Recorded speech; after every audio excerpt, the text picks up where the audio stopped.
Example 1,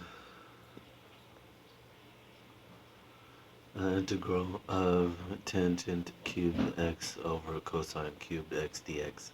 In step 1, we rewrite the integral. The integral of tangent cubed x over cosine cubed x dx equals the integral of tangent cubed x secant cubed x dx. The integral is now one of the form the integral of tangent to the power m secant to the power, it's now the form tangent to the power m. Restarting this line, the integral is now of the form the integral of tangent to the power mx and secant to the power nx dx with m odd, so we can use the advice in section 7.2.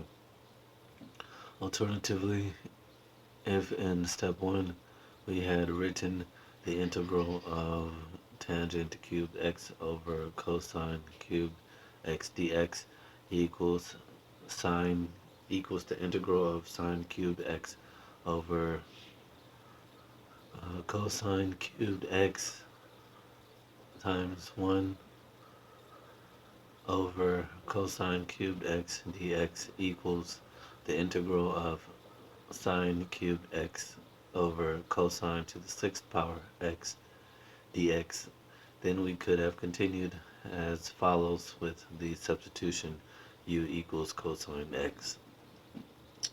The integral of sine cubed x over cosine to the sixth power x dx equals the integral of 1 minus cosine squared x over cosine to the sixth power x sine x dx equals the integral of 1 minus u squared over u to the sixth power open negative du close equals the integral of u squared minus 1 over u to the sixth power du equals the integral of open u to the negative fourth power minus u to the negative sixth power close du. Example 2, the integral of e to the power of the square root of x dx. According to part 2 in step 3d, we substitute u equals the square root of x, then x equals u squared, so dx equals 2u du, and the integral of e to the power the square root of x dx equals 2 the integral of u times e to the power u du. The integrand is now a product of u and the transcendental function e to the power u, so it can be integrated by parts. Example 3, the integral of x to the fifth power plus 1 over x cubed minus 3x squared minus 10x dx. No algebraic simplification or substitution is obvious, so steps 1 and 2 don't apply here. The integrand is a rational function, so we apply the procedure of section 7.4, remembering that the first step is to divide. Example 4, the integral of dx over x, the square root of the natural log of x. Here step 2 is all that is needed. We substitute u equals the natural log of x because its differential is du equals dx over x, which occurs in the integral. Example 5, the integral of the square root of 1 minus x over 1 plus x dx.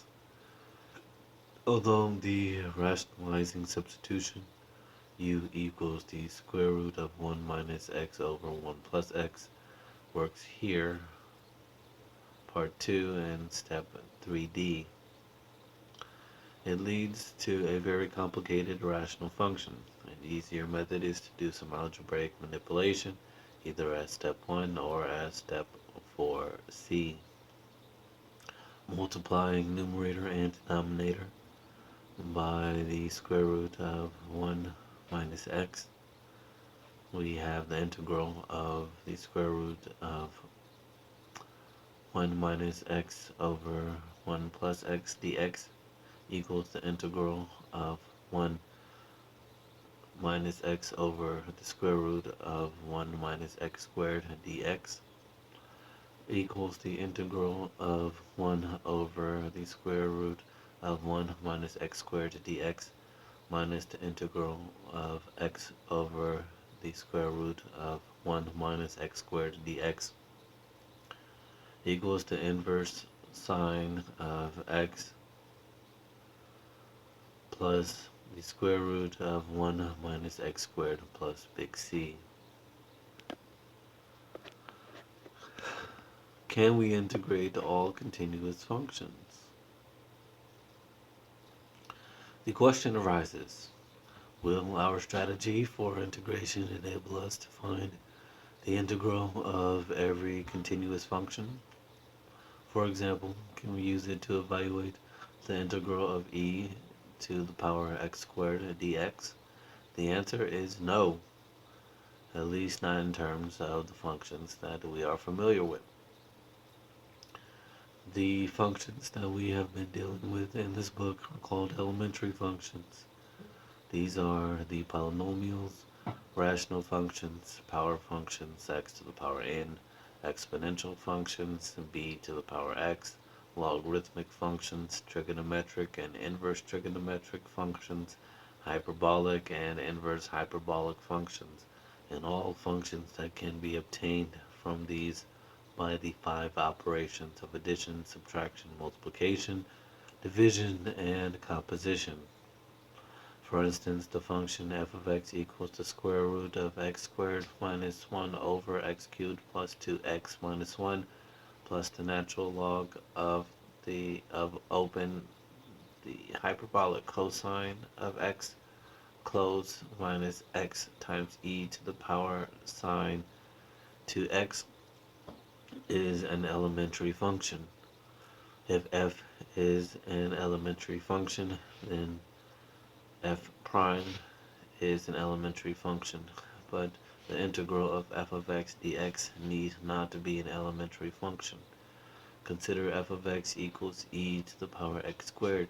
Since f is continuous, its integral exists, and if we define the function big F by big F of x equals the integral from 0 to x times e, restarting this line, if big F of x equals the integral of 0 to x e to the power t squared dt, then we know from part 1 of the fundamental theorem of calculus that big F prime of x equals e to the power x squared.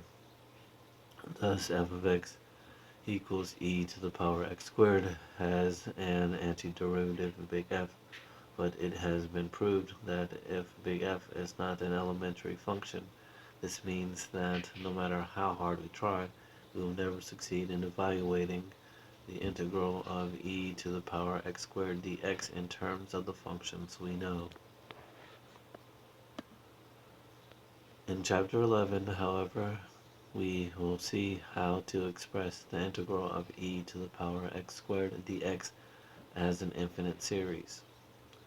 The same can be said of the following integrals. The integral of e to the power x over x dx, the integral of sine of x squared dx, the integral of cosine of e to the power x dx, the integral of the square root of x cubed plus 1 dx, the integral of 1 over the natural log of x dx, the integral of sine x over x dx. In fact, the majority of elementary functions don't have elementary antiderivatives. You may be assured, though, that the integrals in the following exercises are all elementary functions.